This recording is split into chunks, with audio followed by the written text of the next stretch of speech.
Hello, everybody. I'm Alan Wakim with the Sons of History, and welcome to tonight's edition of Tuesday Night History. Today, we are going to talk about freedom and the laws. A lot of it is because of what is going on with the whole COVID-19 pandemic and what many say are the restrictions on our rights. So I figured rather than get into the political discussion, I want to talk about freedom in general and where it came from and where our laws came from. Hopefully this will be a pretty simple story for you, and that way you can tell your friends and kind of explain your thoughts on the whole process. Okay, now most of our laws have come from, I would say, 4 places, 5th if you consider Paris. But those places are Jerusalem, Athens, Rome, and London. And I'll kind of briefly explain a little bit. Our first set of laws, of course, comes from the 10 Commandments. Basic things such as thou shalt not kill, thou shalt not murder, thou shalt not steal, thou shalt not covet your neighbor's ass or anything like that. So there were quite a few. Now the first few laws are, was where God wanted, love me and worship me and that kind of stuff. So we're going to skip on that part. Where we're going to go to is where you had, honor your mother and your father. Like I said, thou shalt not murder, thou shalt not steal, thou shalt not bear false witness. It was done so that the people would have freedom, but at the same time that there would be rules that came with that freedom. Because freedom without rules, you're going to have kind of a libertine chaos. And based on many of the arguments that I have seen on Facebook or in person or on TV, anytime you bring up the subject of freedom, they are going to throw, your opponents are going to throw, okay, what about this? Like driving on the opposite side of the road, for an example. So you kind of have to give an explanation as to why that's not true freedom. Freedom comes with laws, comes with rules, so that you can have fun but be safe at the same time. So, but we, like I said, we'll get all into that. Now, the foundation of our laws came from Jerusalem. We had the 10 Commandments. Now later on, about 2,000 years ago, Jesus of Nazareth, also known as Jesus Christ, quoted a chapter or a verse in Leviticus that we know as the Golden Rule, and which is, to basically treat others the way you want to be treated. They called it the Golden Rule, and it's really a way of reciprocating, being nice, being kind to other people. You can be free and beat up on anybody you want, but again, that's going to create chaos. So you have the freedom, but you have the laws that come with it. Now, over time, yes, we did have some debates. We had some arguments in Athens. You had great statesmen like Demosthenes out of Athens. He was famously known for speaking out against King Philip and his son Alexander of Macedon, Alexander being Alexander the Great.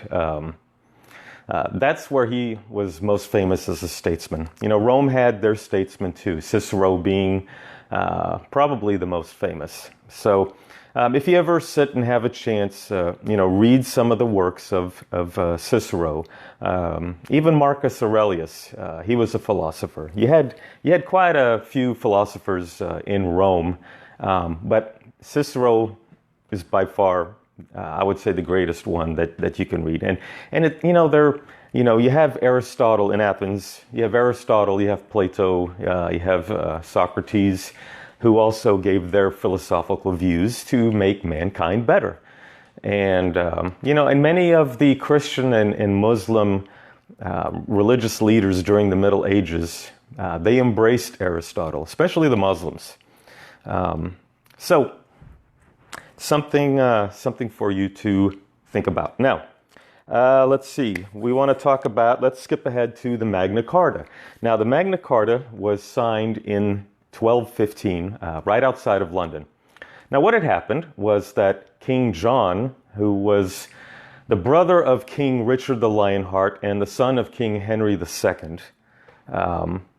King John inherited his title because King Richard was killed in France during a battle in 1199. And so King John, because Richard didn't have a son, John, his brother, became King John, famous for the Robin Hood stories. Now, he was kind of a ruthless king, and he kept raising taxes because he wanted to fund these wars in France. Well, the barons had had enough, and they forced King John to sign what was known as the Magna Carta, which is the Great Charter.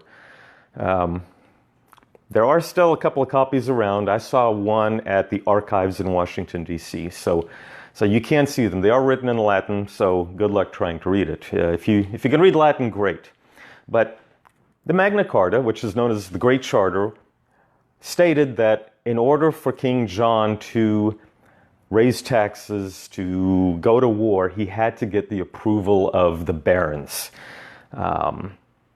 This was so John would not have this absolute rule where he can do whatever the hell he wants. His belief was in the divine right, that, God made me king and I can do whatever I want. But, the barons were like, nah, we will give you the power, or we'll allow you to be all powerful from our consent, or with our consent. So now that was an important move, with our consent, because that would be echoed later on in history.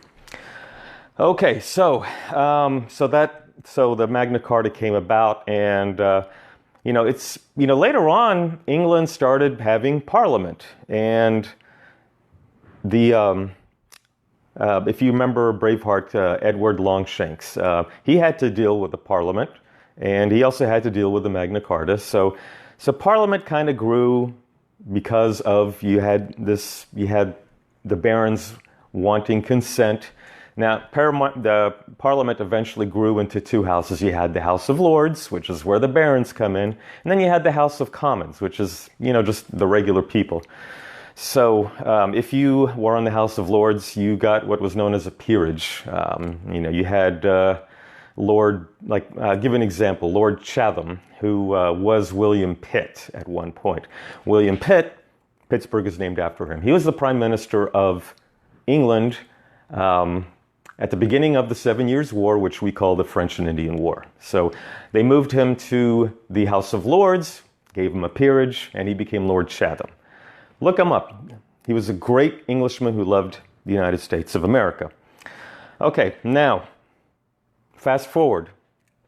In 1620, the Mayflower lands in Plymouth, Massachusetts. Well, today it's called Plymouth. It wasn't back then. This was an example of laws. I wouldn't really say it was much freedom, but they had what was known as the Mayflower Compact. Now, the Mayflower Compact was, everybody who was in the Mayflower who wanted to leave and go explore the new territory or the new land had to sign the Mayflower Compact before they left the ship so that they wouldn't go off on their own and start their own settlement. The Mayflower Compact, because, the Mayflower, the people who were on the Mayflower, they were not all pilgrims. There was a large amount that didn't believe in what they believed in. But through the Mayflower Compact, it was kind of a binding contract so that they could all work together to build a community, which is what they did. It was a binding contract. So that's an example of laws for the betterment of man. Now, okay, so we're going to move on. I don't want to bore you on all the details right now. I'm going to tell you, there was a man named John Locke, and this is one of his books. It's the Treatises on Government. If you ever get a chance, you should read John Locke. Now, John Locke helped write the English Bill of Rights, which was signed in 1689. During the 17th century, you had King James I, and that's where you get King James Bible. And then he had a son named King Charles I, and he was the one who got beheaded in the English Civil War. You had Oliver Cromwell overthrew Charles I, and then you kind of had a Commonwealth Republic until 1660, when Charles II, Charles' son, was restored to the monarchy. Now, he had a brother named James, who was called James II. James II was a Catholic, and he was not very popular, and they kicked him out in what was known as the Glorious Revolution of 1688. Now, in 1689, they wanted to bring James II's daughter, Mary, to become the queen. Now, she was married to a guy named William of Orange. So before William and Mary could become king and queen of England, they had to accept the English Bill of Rights. Now, if you get a chance, look at the English Bill of Rights. John Locke helped write it. The English Bill of Rights expanded the rights of the common and the aristocratic Englishman. One of the rights that I can recall off the top of my head was the right to bear arms. Yeah, that was in England, believe it or not. So, English Bill of Rights. Okay, so again, that was how we ended up with William III and Mary II. So now we're going to fast forward to the Americas, the United States of America. A guy named Thomas Jefferson was tasked to write the Declaration of Independence. Now, he and John Adams and Benjamin Franklin were sitting, and they came to the conclusion that Thomas Jefferson should write it because he was a better writer. Plus, he had John Adams felt like he was too suspect and wasn't very popular, and thought Thomas Jefferson could write better than him. So, I hope you can see this. On July the 2nd, this was finally approved. It took a long time before, it took several, well, let's see, it was introduced on June 28th, if I remember correctly, and it was debated, and there was a lot more that was written, but they were kind of scratched out. An example was slavery. Thomas Jefferson, even though he was a slaveholder, was very much against slavery. So, I know, kind of ironic. But this is what we ended up with. It was approved on July the 2nd when 12 states/colonies approved, and one, which was New York, abstained. Now, New York eventually did approve of the Declaration of Independence, but when it was approved on July the 2nd, it was 12-0 to 1. It took 2 days to debate, and on July the 4th, we had the Declaration of Independence, which brings up the subject of that, that all men are created equal, and everyone is entitled to life, liberty, and the pursuit of happiness. Now, John Locke said it was life, liberty, and property, but property can be seen as the pursuit of happiness. So this is, if you ever get the chance, read this Declaration of Independence. This is about the size of it. You have John Hancock's signature right there. This is about the size of it, and it's a beautiful, beautiful piece of work. So I highly recommend, if you get the chance, read it. Okay, now, so we had the Revolutionary War, and right after the Declaration of Independence was signed, and we had our independence. Now, we were fighting the British. The British were in our country, and they'd captured New York City, and they tried to split the country in half. They attacked Charleston, South Carolina. All over Philadelphia. They captured Philadelphia. Now, eventually, during that time, we were not a republic yet. We were a confederacy. And now this is a small version. We have what's called the Articles of the Confederation. Now, the Articles of Confederation was the law of the land from the time it was signed, this states in 1778, until the Constitution was ratified. And that was not until, when it was written in 1787. So this was the law of the land. The only problem was it was very weak. It didn't give the federal government any teeth. There was no federal government. We didn't even have a president. But this was the law of the land, the Articles of the Confederacy. Because of what happened, Shays' Rebellion. Shays' Rebellion occurred after the Revolutionary War when we won. But Shays' Rebellion really taught the Americans that we needed a strong central government. Now, there were people who did not want a very strong central government. They wanted a central government, but they wanted it to be kind of weak. So you had what was known as the Federalists and the Anti-Federalists. But you had the greatest minds in the United States, possibly ever, come up, and they gave us "We the People." And you have Article 1, you have Article 2. Article 1 is about the Congress, legislative branch. And then you have Article 2 down here, which is about the president. Yeah, this is about the size of it. Ironically, it was about 4 pages long, but today's bills are like 1,000 pages. But this was our government right here. This was what our government was based on. Second page, Article 2. Third page, you're going to have Article 3, and that deals with the judicial branch, Supreme Court, for instance. And then it goes on, you have Article 4, Article 5, 6, 7, and then you had all these guys signing. George Washington, for instance. Quite a few people. There were a few people who were not here. You know, like, was it John Adams? John Adams, I think, he was over on the other side in Europe. So, yeah, John Adams didn't get to sign this. Now, there were some who stated that we're not going to sign the Constitution unless we had a Bill of Rights.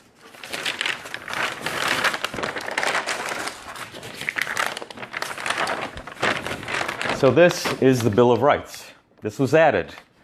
Now, the Bill of Rights has amendments to the Constitution. Some of them we know as the First Amendment, which is the freedom of speech, freedom of the press, freedom to assemble, freedom to express yourself, petition the government, and the establishment. Well, it stated that there will be no laws that will create this or establish a national church, and that's what it was about. You know, the First Amendment isn't that, you know, it's not to keep religion separate from government. That's not what it was.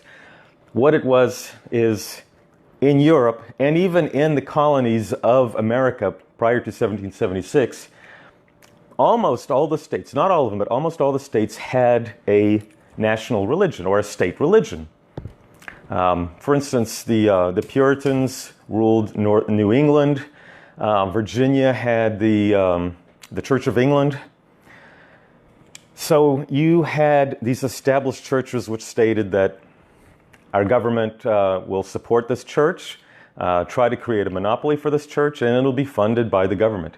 Well, with the Declaration, with the Constitution, it states that there is no establishment, that Congress will not create a law for the establishment of a national church. So we don't have a Church of America or our Church of England.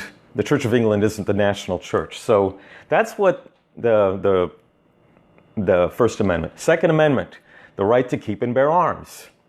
Back then, everybody was in a militia, and that was like 2 parts to the Second Amendment. The first part was that it's necessary that we have these militias to keep the states free. You know, back then they weren't too hip on a national army because a national army meant that the leader of the country could use that army against the people. So, you know, there were state militias. No, not the National Guard, state militias. So basically it's like, you know, I live here in Houston, and in my neighborhood we would vote for the leader of the militia, and then we would drill. It'd be well regulated. We would have drills, we would have practices, and that way if we were called upon to defend our town, to defend our state, to even defend our country, that's what the militias were. And then you had the right to keep and bear arms, the right of the people to keep and bear arms. That was an individual right, so that anybody who was able-bodied, back then it was white males, able-bodied men who could own a firearm. It didn't say musket, it said a firearm. Back then, they wanted the people to be just as powerful as whatever army was created. So that's the Second Amendment. Third Amendment, Fourth Amendment, you had the illegal search and seizure, you have the Miranda rights. The Fifth Amendment, there's also one of the rights is that during peacetime, the government or the army can't force you to house troops. Back during the Declaration of Independence and prior to that, the British would bring in their soldiers, let's say in Boston, and they would force you to house their soldiers, and you'd have a soldier in one of your bedrooms. So that was one of the rules. Now, it goes on. There's other rules about, like you don't have to, if you're in trial, you can have a trial by jury. You don't have to speak out against yourself. You can stay silent. Shh. The right to remain silent. That's what that is. You also had the 9th and 10th Amendments. Now, the 9th and 10th Amendments, those are very important. Now, that's one of the things that President Trump is using right now. People will say, well, President Trump, you need to just create a broad mandate that states that everyone must stay home. And President Trump is like, no, I'm going to leave that to the states. Well, there's merit for that type of thinking, and it's a Bill of Rights. The 10th Amendment, 9th and 10th Amendments, you have the power of the people and power of the states. Whatever is not specifically mentioned in the Constitution, that's where the states can come in. So that pretty much is what it is. Now, there were two other amendments that were written that were not signed, or were not ratified. So, not at that time. One of them eventually did. But during that time, you had 12 amendments that were written, but only 10 passed. That was the Bill of Rights. So, that's the Constitution and the Bill of Rights. Now, with the Bill of Rights, one of the things that a lot of people have a mistake on is that they think or they state that the government gives us our rights. Don't think that way. People like John Locke came up with or stated that we have what's called inalienable rights, natural rights, God-given rights. Give an example, the right to speak out.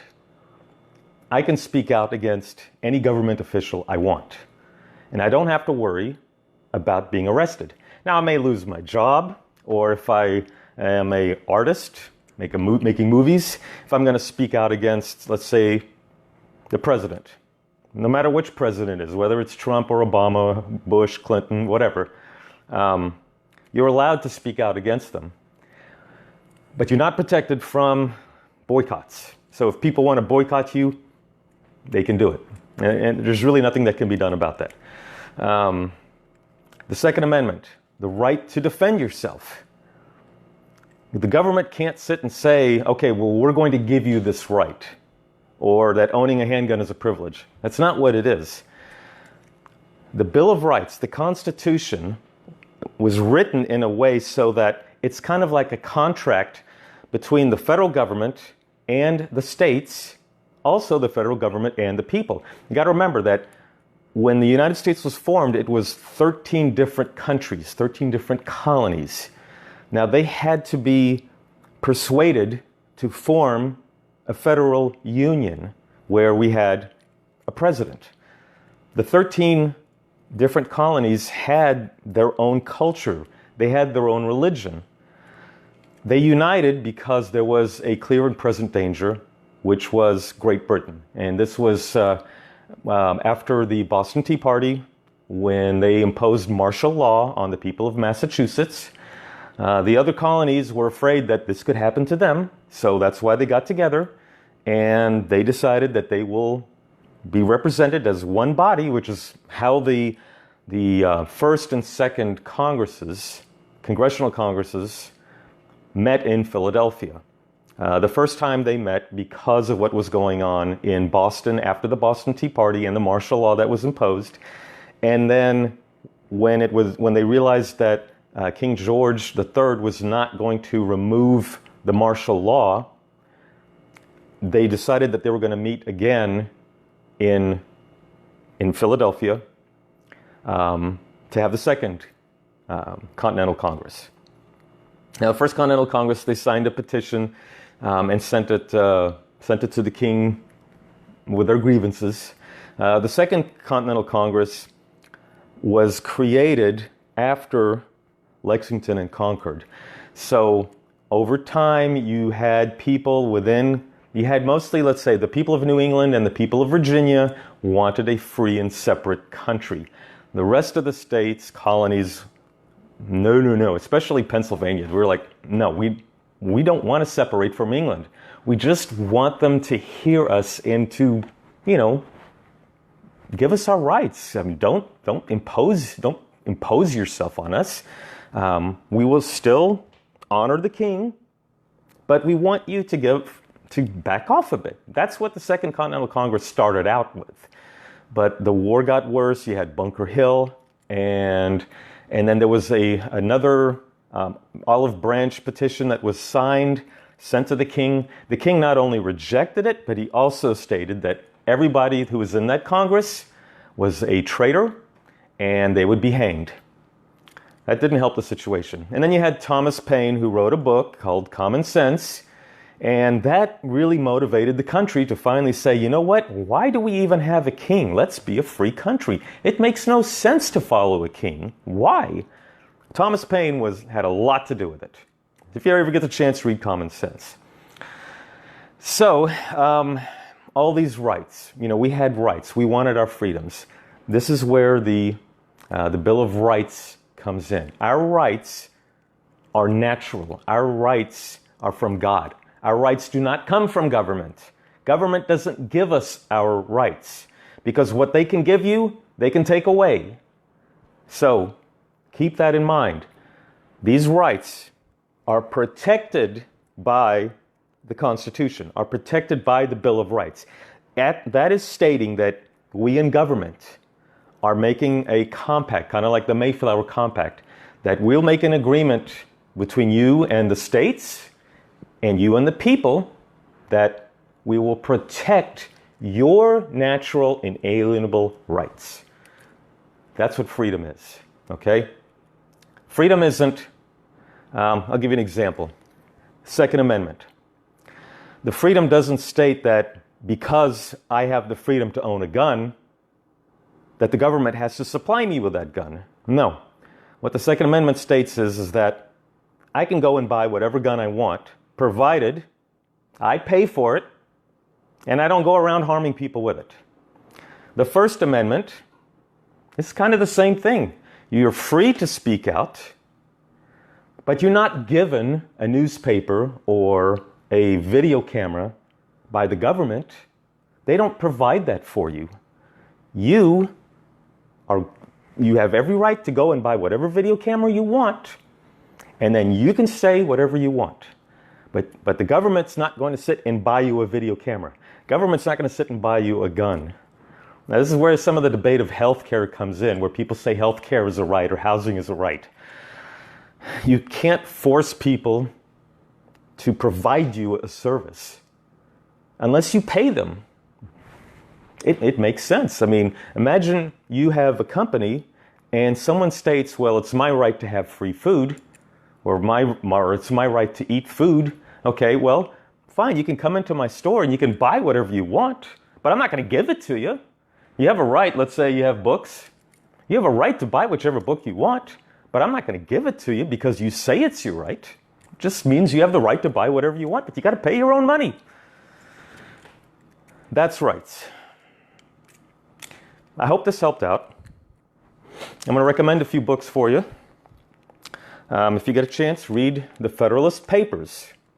Now, these three guys, Alexander Hamilton, John Jay, and James Madison, wrote these articles explaining why a federal union or a federal government was very important. Now, back then, like I said, we had the Articles of the Confederation. Well, these three guys, James Madison, you need to read about some of his beliefs. Alexander Hamilton created the strong government, but James Madison, you can thank him for our rights. So, the Federalist Papers, I highly recommend reading this book. Okay, we also have, this is one of the ones I mentioned, John Locke. Now, there are different ways. This is just one copy that I happen to have. The treatises on government. I recommend reading John Locke. Okay, let's see. Frédéric Bastiat. Now, he's French. Kind of hard to pronounce it, but this is what I have right here.